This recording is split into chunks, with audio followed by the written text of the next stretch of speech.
Aga esimene ka korralik pill mul tuli alles kusagil 76. aastal.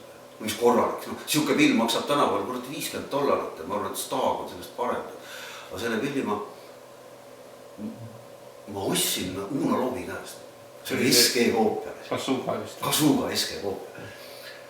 Tõnis Mägi oli Laines tollel ajal, eks ole, no olime naabrid enam seal Mustamäel, eks me tundsime üksteist ikka, kuigi ma sellest kambast olin tegelikult mingi 3-4-5 aastat kõikidest noored. Ja siis Tõnis Mägi käis Lainega nagu käis Soomes ja siis me keresime ja ostsime mingid margad kokku ja siis ta tõi mulle mingisuguse 335 niisuguse Maia koopia, mis on ka mingi Jaapani hästi siitpill. Aga jälle selle heli pead jälle jäänud üks maffi välja, et ta jäi nagu drive, eks ole, sest mina mingit fussi on üks asju kunagi nagu eriti kasutanud. Ja kuivõrd Uno Loobil oli SG, kujutavad ette Uno Loop SG, mõtleme pilt võiks olla. Siis me vahetasime temaga ära, aga Uno Loop oli jõle ja ärimees, ilmselt on seniaani. Ja ta arvas, et ma pean talle 700 rubla peale maksma. 700 rubla teenis tolle ajal inimene, kes sai, teenis selle aastas. Ma vahesin selle rahaga kokku, me juba lojaga teenisime selle ajal ja siis vahetasime ära. Ja siis seda pilli maksin ka kohe ümber ehitamist. Ikka liikusid mingisugused. Kas suuga nüüd see, mis maksab praegu $50? No ma arvan, et ega rohkem sikka pill ei maksaks. No ta on sama sorti pill oli tollal, nagu tänapäeval on, ma ei tea, Staag või Vintage, mis asi on tohutult tekst, selline iga uhke nimi tegelikult nagu pilli brändil, aga pill on tähelik juust. Aga selle pilliga ma mängisin mingi 4-5 aastat, nii et tegelikult oli väga hea tolle aja mõõtkavas, kuigi ta kael oli tunduvalt kitsam, eks ole, kui normaalsel pillil. Sedasi kitsam. Nii? Jah, niimoodi, jah. Ja ta oli kohutavalt tasakaalust, ta kael oli raskem kui kere, nii et nagu see käed lahti lasid, nii päev. No SG vist ongi see. Tänapäeval ei ole.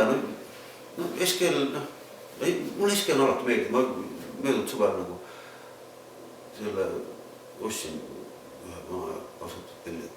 Et mulle tegelikult kohutavalt meeldis ja enamused luja need vanu asju, need lindistus, mis on säilinud, eks ole, kusagil 70. aastate lõpus on nagu selle SG-ga tehtud.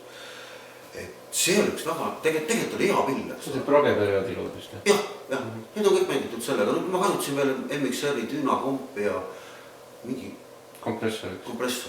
Mul on see riist on seniaani alles. Mis selle kompressori point nagu on, et ma tean küll, mis ta teeb, ta nagu tasandab ära, eks. Ta teeb tooni pikaks, eks ole, ja samas ta jätab mängu dünaamika alles. Erinevalt üksest kuradi overdrive'ist, eks ole, mida ka tolle ajal liikus või Stekker, kes tegid kõiki need koopiad. Põhiliselt see tolle ajal 70. aastate lõpul Eesti efektitööstus tegi flangereid, phasereid ja mis see teine, koorusi.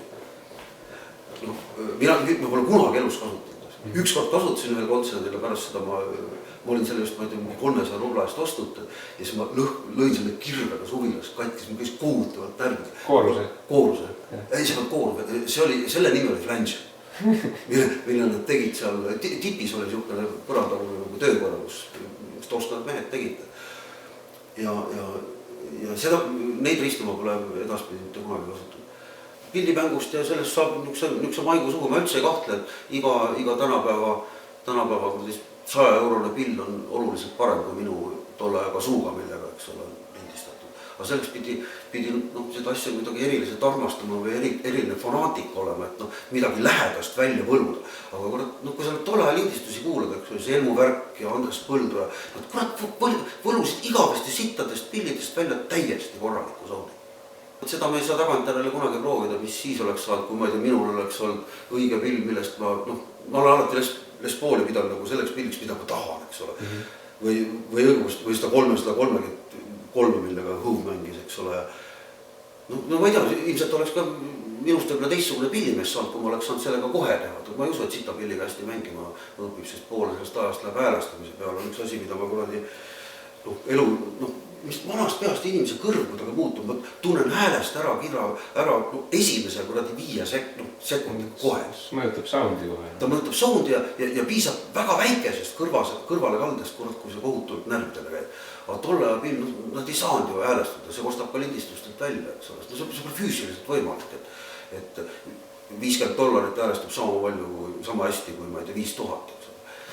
Et noh, mina usun, et kallis pill on alati parem, eks ole, ja kui sa tead, eks ole, mis